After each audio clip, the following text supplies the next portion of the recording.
tell me how you think you might enjoy the game more if you're able to just settle in versus feeling so much pressure to perform. So if I'm like feeling so much pressure to perform, I might be more timid or more scared, and it's just going to make me worse. And then if I am like more like I'm in the moment, let's just do it and have fun, then first of all, I'll probably have more fun and I won't be as scared or timid. I'll just be able to let loose. And worst case, if I do strike out or whatever, don't matter. Yeah, and you enjoy the moment. Like at the end of the day, it's, you're playing a game, and so continue to get better. That's something we think is very important. Man, I think that is something also we've done well in the last couple of years as KJ has gotten older, is helping you process like your emotions, like not just being like, oh, that was a tough game, like deal with it. And there are times where I say, hey, like,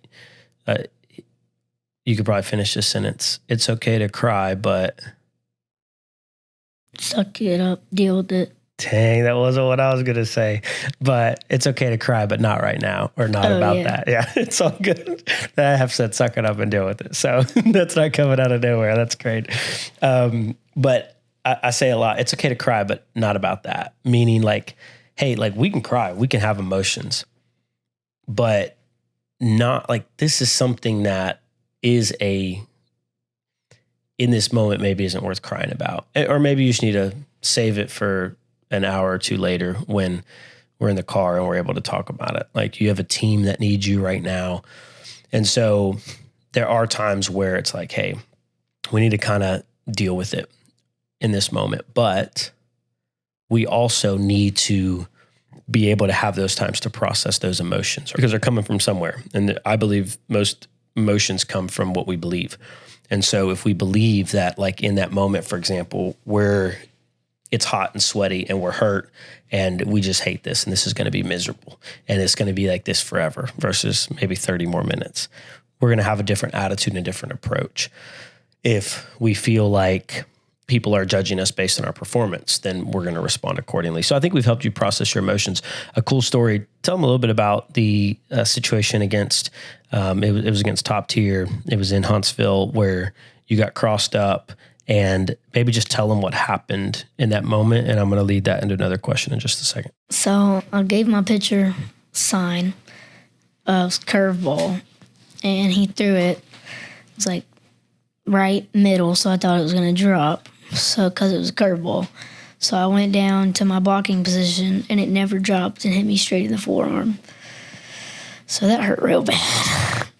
And then the Top Tier coach, because the umpire called it a strike because it was a strike, but I thought it was going to be in the dirt because it was a curve, because I called it a curveball.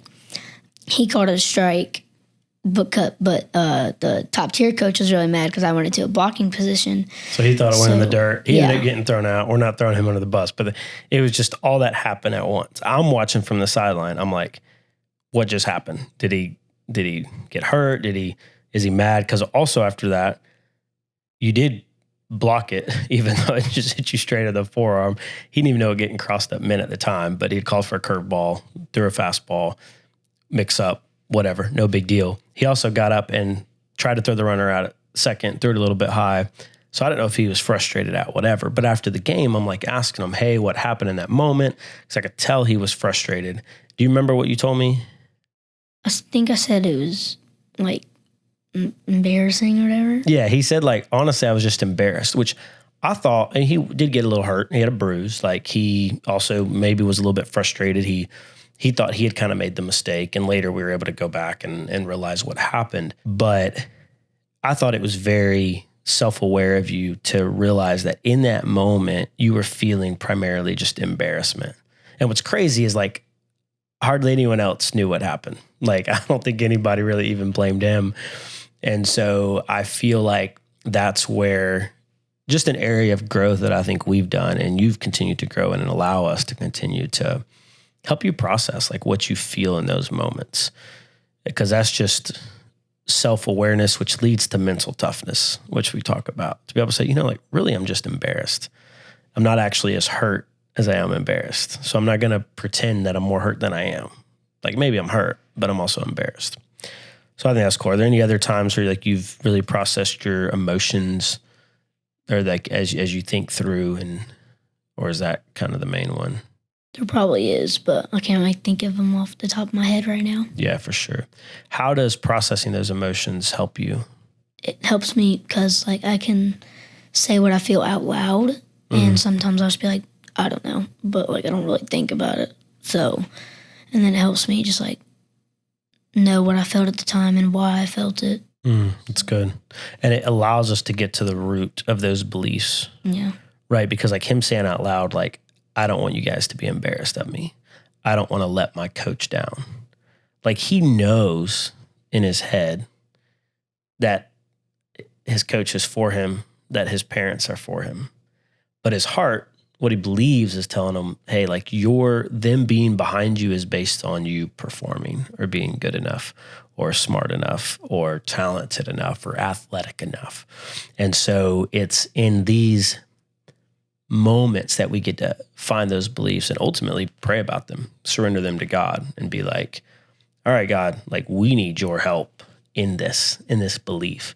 Because it's the enemy that wants us to believe those things, that wants us to believe we're alone, that wants us to believe that our value comes from how well we perform or our batting average or our completion percentage or whatever.